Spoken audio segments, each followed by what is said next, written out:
In October 2024, a Google Street View car captured something chilling in an almost entirely abandoned town in northern Spain. The footage showed a man carrying a large white sack to his car and carefully placing it in the trunk.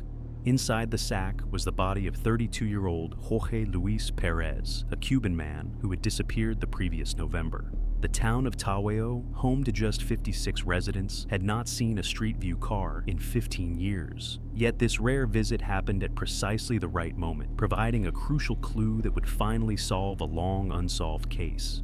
The story began in November 2023, when Jorge sent a message to his family saying he was moving in with a new girlfriend and would no longer be reachable by phone. While some relatives believed it, one cousin grew suspicious and reported him missing. Police searched for months, but the case went nowhere. No witnesses, no surveillance footage, no signs of foul play.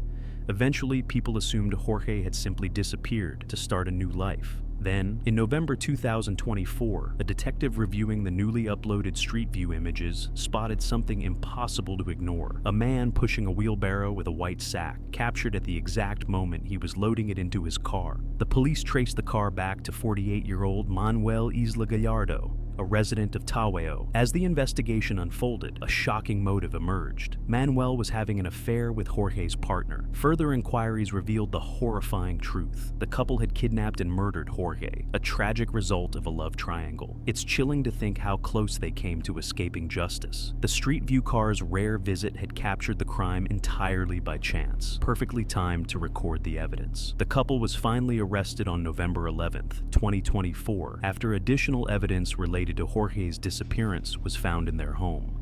Investigators later discovered Jorge's remains in a nearby cemetery, not far from where the Street View images had been captured. With that, the tragic story of Jorge Luis Perez was finally brought to a close. Joaquim Gamino was one of the most dangerous Italian criminals, managing to evade authorities for nearly 20 years. Born in Sicily, he became involved with a local mafia clan at a young age, a group that was often in violent conflict with the infamous Cosa Nostra crime organization. His first arrest came in 1984, when he was charged with murder and several other serious mafia-related crimes. Shockingly, he was released not long after. Gamino quickly returned to his criminal lifestyle, but in 1998, he was captured in Barcelona and sentenced to life in prison. After spending a few years in a Roman prison, Gamino seized an opportunity in 2002 during a moment of chaos and escaped.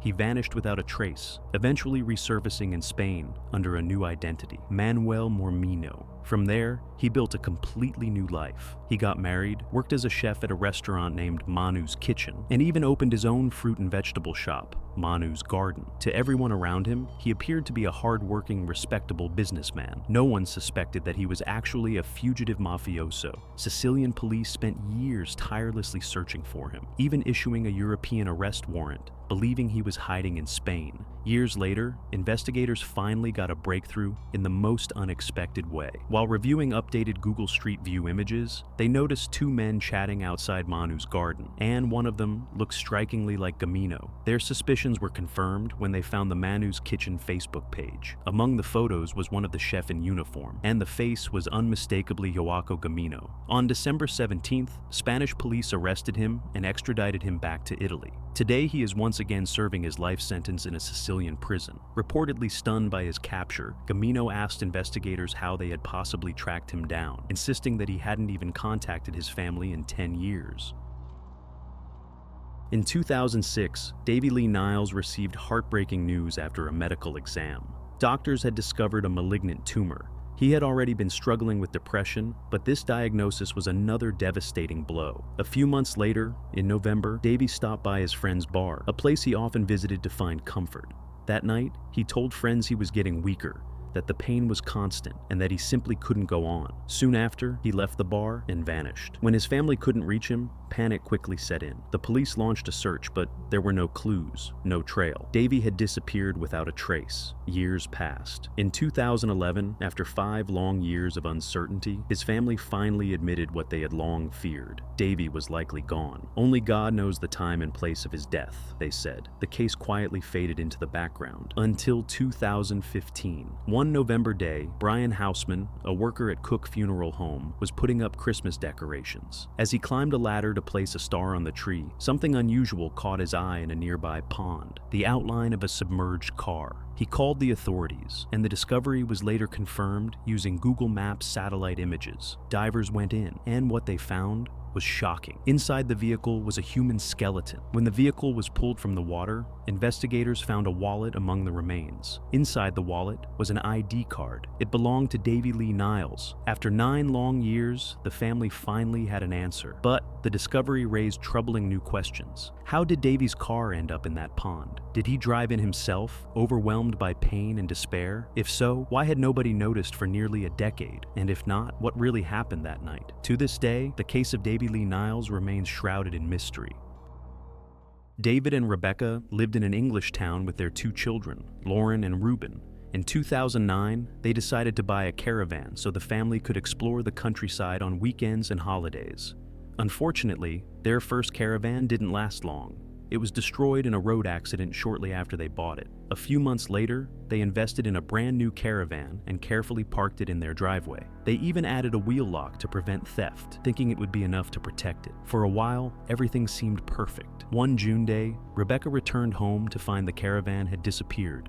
Shocked and confused, she called the police immediately. Officers came to inspect the driveway, took notes, and promised to investigate. But with no clear leads, the case quickly went cold. No one had seen anything unusual. The breakthrough came in March 2010, when 11-year-old Reuben was looking at their house on Google Street View while playing on the computer. As he zoomed in, he noticed a strange figure standing in the driveway. A man was next to a 4x4 vehicle, and something about the scene felt off. The image was captured just minutes before the caravan vanished. Around the same time, a neighbor came forward with a memory from the day of the theft. He recalled seeing a man towing a caravan, but had assumed it was someone the family knew, so he hadn't mentioned it earlier. With a clear image of the suspect, the family thought the police would be able to identify the thief easily. However, obtaining a clear view of the 4x4's license plate from Google proved much more difficult. Although the police reportedly knew who the suspect was, it was never publicly confirmed whether they managed to catch him.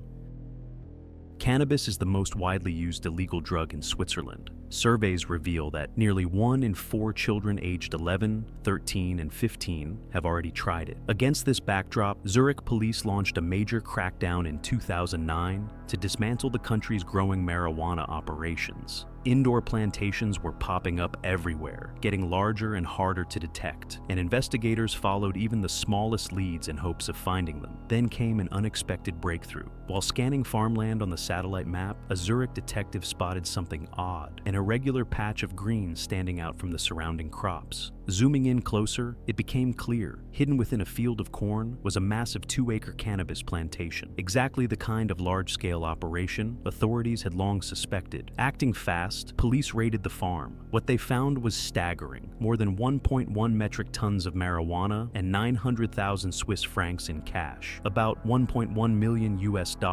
16 people tied to the operation were arrested. As the investigation continued, the full scale of the network came into view. Over just 4 years, the group had trafficked as much as 7 tons of marijuana. As the investigation continued, the full scale of the network came into view. Over just 4 years, the group had trafficked as much as 7 tons of marijuana, pulling in annual profits estimated between 3 and 10 million Swiss francs.